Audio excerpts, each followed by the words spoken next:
Welcome back to our channel pharma NFT. इस video में हम डिस्कस करेंगे फॉर्म डी की समरी के ऊपर।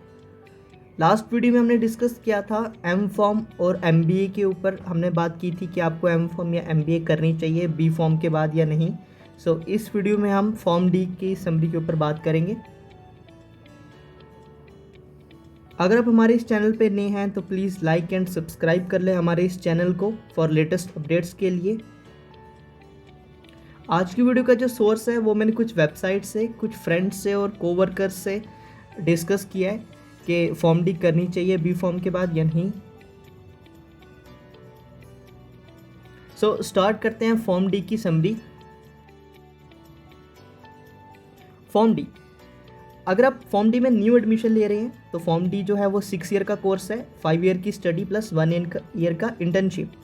और अगर आप बी फॉर्म के बाद ज्वाइन करते हैं तो आपको 4th ईयर में फिर से ज्वाइन करना पड़ेगा। एंड 3 ईयर का कोर्स है, 2 ईयर की स्टडी एंड 1 ईयर का इंटर्नशिप। इस चीज़ का ध्यान रखना कि बी फॉर्म 4 साल की कंप्लीट करके आप फिर से 3rd ईयर में एडमिशन लेते हो फॉर्म डी के, ठीक है। फॉर्म डी के डिटेल पढ़ते हैं। फॉर्म डी का पूरा नाम है डॉक्टर ऑफ फार्मेसी। ये डॉक्टरेट डिग्री है। इस डिग्री के बाद आपके नाम के आके ऑफिशियली डॉक्टर लग जाता है। सेमेस्टर वाइज है एंड एलिजिबिलिटी 55% से ऊपर मार्क्स चाहिए। एंड इंट्रेंस एग्ज़ाम होता है या किसी यूनिवर्सिटी में विदाउट इंट्रेंस भी एडमिशन आपको मिल जाती है। फी स्ट्रक्चर जो है इसका आफ्टर बी फॉर्म के बाद 2 लाख टू 5 लाख रुपीज़ होता है। डिपेंड करता है कि आप कौन सा कॉलेज एंड यूनिवर्सिटी सेलेक्ट कर रहे हैं। Average salary 3.8 lakh to 10 lakh per year होती है।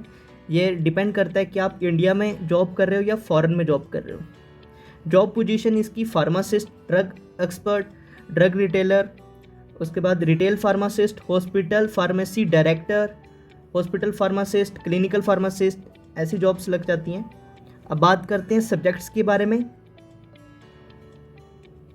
तो दीज 3 सब्जेक्ट्स होंगे एंड 8th सेम में दीज, 9th में एंड 10th में आपको प्रोजेक्ट होगा 6 मंथ का, ठीक है। ये आपको प्रोजेक्ट्स और इंटर्नशिप होगी आपकी। उसके बाद आप फाइनल डिसीजन पे आते हैं कि इंटरेस्ट और रीज़न क्या होना चाहिए आपका फॉर्म डी करने का। फॉर्म डी, अगर आप डॉक्टर बनना चाहते हैं या अपने नाम के आगे डॉक्टरेट लगाना चाहते हैं तो आपको फॉर्म डी करनी चाहिए। लेकिन इस चीज़ का खास ध्यान रखना, इंडियन मेडिकल काउंसिल एक्ट 1956 के अकॉर्डिंग ओनली MBBS ही ट्रीटमेंट एंड डायग्नोज कर सकता है। Pharm D, M pharm, pharmacy, B pharm कोई और नहीं कर सकता, ठीक है। आप सिर्फ क्लिनिकल फार्मासिस्ट लग सकते हैं। हॉस्पिटल में डॉक्टर की दी हुई जो प्रिस्क्राइब मेडिसिन है उसका पेशेंट्स के ऊपर क्या रिएक्ट हुआ, क्या रिस्पॉन्स आया, उस पर चेक कर सकते हो आप। लेकिन आप किसी को मेडिसिन प्रिस्क्राइब नहीं कर सकते।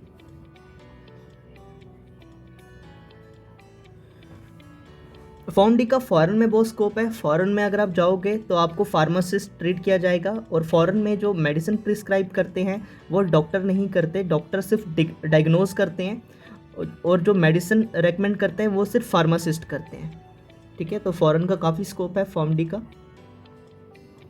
एंड उसके बाद आता है क्लिनिकल रिसर्च। इंडिया में क्लिनिकल रिसर्च में काफ़ी स्कोप है फॉर्म डी का। वहाँ पे आपको काफ़ी अच्छी सैलरी और जॉब मिल जाएगा, ठीक है। ये 3 इंटरेस्ट एंड सेक्टर्स हैं कि आप डॉक्टर बनना चाहते हैं, फॉरेन में जाना चाहते हैं या फिर आप क्लिनिकल रिसर्च में जाना चाहते हैं तो आपको फॉर्म डी करना चाहिए। स्टूडेंट्स के लिए मेरा ये टिप है कि अगर आप फॉर्म डी इंडिया से करके फॉरेन में जा रहे हैं तो आप वहाँ पे एलिजिबल नहीं होंगे। उससे पहले आपको ये 2 टेस्ट देने पड़ते हैं वहाँ पे रजिस्टर फार्मासिस्ट होने के लिए। पहला टेस्ट है FPG और NAP LEX। ये आपको 2 टेस्ट वहाँ पे देने पड़ेंगे US में जाने के लिए, तभी आप रजिस्टर फार्मासिस्ट बनोगे US में। लेकिन अगर आप बी फॉर्म के बाद डायरेक्ट चले जाते हो USA में फॉर्म डी करने के लिए तो आपको ये 2 टेस्ट की रिक्वायरमेंट नहीं है, आप डायरेक्ट उधर रजिस्टर फार्मासिस्ट बन जाओगे, ठीक है। तो मैं स्टूडेंट्स को रेकमेंड करूँगा कि अगर आपने डॉक्टर बनना है, नाम के आगे डॉक्टर लगाना है और डॉक्टर जैसा ही एक्ट करना है तो आपको फ़ॉरेन जाके डिग्री करनी चाहिए, ठीक है। इंडिया में as compare to pharm D की वैल्यू थोड़ी कम है। एंड अगर आप इंडिया में ही जॉब करना चाहते हो फॉर्म डी के साथ तो ये वाले सेक्टर्स हैं, आप इन सेक्टर्स में जाके जॉब कर सकते हो। बात करते हैं। अगर आपने अपना मन बना लिया है फॉर्म डी करने के बारे में, तो बेस्ट कॉलेज फॉर्म डी के and syllabus of form D हमने लिंक इन डिस्क्रिप्शन में दिया है, वहाँ पे जाके चेक कर सकते हैं।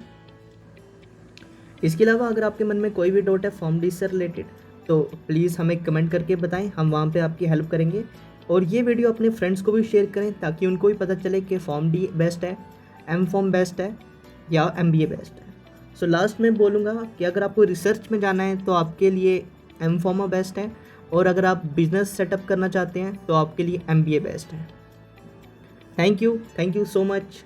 I hope you like this series.